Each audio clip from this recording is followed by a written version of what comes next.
Keď mal Vlado pol roka, skončil v Dojčenskom ústave. Tesne pred 18-kou nežil veľkými oslavami, ale veľkými obavami. Som začal mať proste stavy také, že už som ani nezmaturoval, lebo dosť mi to išlo na psychiku. Z domova napokon odišiel do biologickej rodiny. Mama alkoholička. Súrodencom nerozumel, pretože hovorili po maďarsky. Druhá vec bola zháňať nejaké jedlo pre nich. Veľakrát ja som napríklad nedol 2-3 dní, aby sa hlavne oni najedli. V čase, keď ho všetci odpísali, našiel nádej v potatranskej obci Veľký Slavkov. V dome na polceste. Dokončil si školu, prijali ho na univerzitu. Pracujem, som zamestnaný ako účtovník ekonom.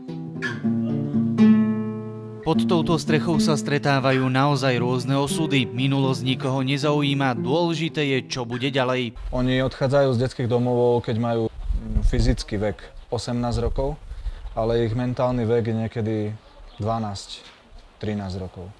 Čiže oni sú ešte len na takej polceste do reálneho života. Prioritou je získavanie pracovných návykov. Odchovanci pomáhajú v kuchyni, upratujú, sú zamestnaní na stavbách. Mnohokrát, keď prídu k nám, tak vedia vydržať len 2 hodiny do týždňa robiť. Už čoskoro pribudne vlastná farma. Zmeniť sa tam snažia aj na prvý pohľad beznádejné prípady. Každý ale musí dodržiavať tieto zákony. Žiaden alkohol, gamblerstvo, drogy a musia pracovať. Viacerých mladých ľudí zmenil dom na polceste k lepšiemu. Spočiatku im prísne pravidlá nevoňali, no nakoniec sa pre mnohých stal jediným útočiskom, kde sa snažia nájsť to, čo kedysi stratili, a to zmysel života.